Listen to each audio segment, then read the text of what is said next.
You know the feeling, right? We've all been there. It's January 1st. You're fired up. You set all these amazing goals. But then a few weeks later, poof, the motivation is gone. So what is it? Why do most of our goals just fail? Well, the reason is actually a lot simpler than you might think. And it's not about a lack of willpower, I promise.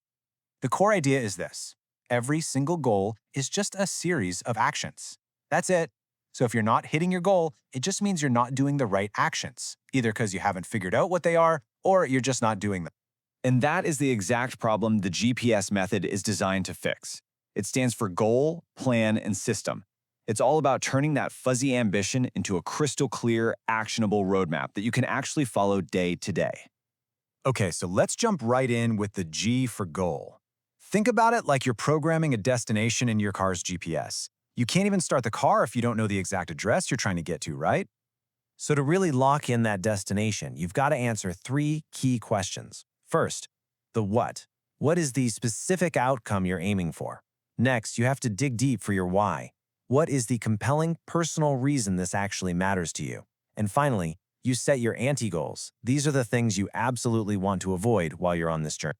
And just look at the difference here. A vague goal like start a business is, well, it's useless. It gives your brain nothing to grab onto. But when you make it specific, build a $100,000 per year business in 12 months, suddenly it becomes a real target, something you can actually start planning for.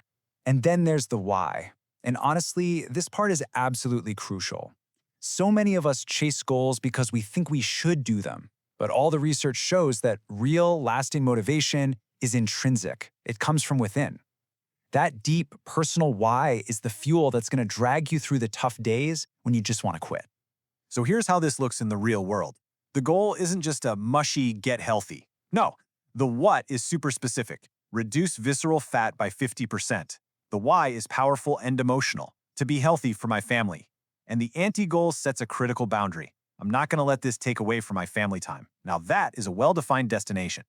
All right, so your destination is programmed. Now it's time for the P, the plan. This is where we actually build the turn-by-turn directions that are going to connect that big, ambitious goal to what you need to do every single day. You know, there's this huge debate in the productivity world. Is it better to focus on systems and habits or on having a clear goal? The GPS method says, why not both? You need both. And the plan is that essential bridge that connects your daily actions to your ultimate vision. A really solid plan is three parts. First, you identify your major moves. These are the 3 to 5 actions that will give you the most bang for your buck. Then you do a reality check to make sure the plan is actually doable. And finally, you use something called the crystal ball method to get ahead of any potential problems. So, back to our health goal. The major moves aren't abstract ideas. They are specific, measurable actions you can do every day or week. We're talking 10,000 steps, hitting a protein target, staying under a calorie goal, and getting in those exact workout sessions. This is a plan you can actually execute. Okay, this next step, it requires some serious honesty. You have to ask yourself 2 questions. 1. On a scale of 1 to 100, how confident are you that this plan will actually work? And 2, how confident are you that you will actually follow it? If your gut feeling is less than 80% on either of those, you need to go back and tweak the plan. Now, this is a really cool mental exercise. I want you to imagine it's 6 months from now, and you've completely failed at this goal. Game over. Now tell me why. What were the top 3 things that threw you off course? See, by predicting your failure points now, you can build solutions for them before they even have a chance to happen. Okay, destination is set. Map is drawn. The final piece of the puzzle is the S for system.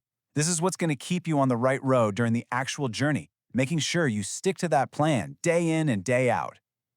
A great system is built on 3 pillars. First, you've got to be tracking your progress so you know how you're doing. Second, you need reminders to make sure your goal doesn't get lost in the chaos of daily life. And third, you need accountability to keep you going when your own motivation starts to fade. You cannot underestimate how powerful tracking is. I mean, look at this. A massive meta-analysis covering almost 20,000 people found one simple truth. People who monitored their progress were way more likely to actually hit their goal. Just the simple act of measuring changes everything. 42%. That's it. According to the research, you are 42% more likely to achieve your goals just by writing them down. Think about that for a second. One simple, tiny action gives you a massive boost in your odds of success. Life gets busy, right? It is so easy for our big goals to just get buried under the mountain of daily tasks. That's why you have to build reminders into your environment. Block out time in your calendar, get a habit tracker app, make your vision board, the wallpaper on your phone, whatever it takes to keep that goal right in front of your face. And the final piece is accountability. Because let's be real, we are pros at letting ourselves off the hook. But when you have someone else in your corner, a friend, a coach, a group that you have to check in with, that external pressure can be the thing that makes the difference between giving up and pushing through. So, there you have it. Let's put this all together and take a look at the entire GPS framework, your complete navigation system for achieving pretty much any goal you can think of. This right here is your cheat sheet. For your goal, you define the what, the why, and the anti-goals. For your plan, you identify your major moves, run that reality check, and use the crystal ball method. And for your system, you set up tracking, reminders, and accountability. 9 simple components to totally change your odds of success. And that's the GPS method. It's a really simple framework on the surface, but it is incredibly powerful when you actually put it to use. So I'll just leave you with this one final question. What's the one goal you're going to program into your GPS today?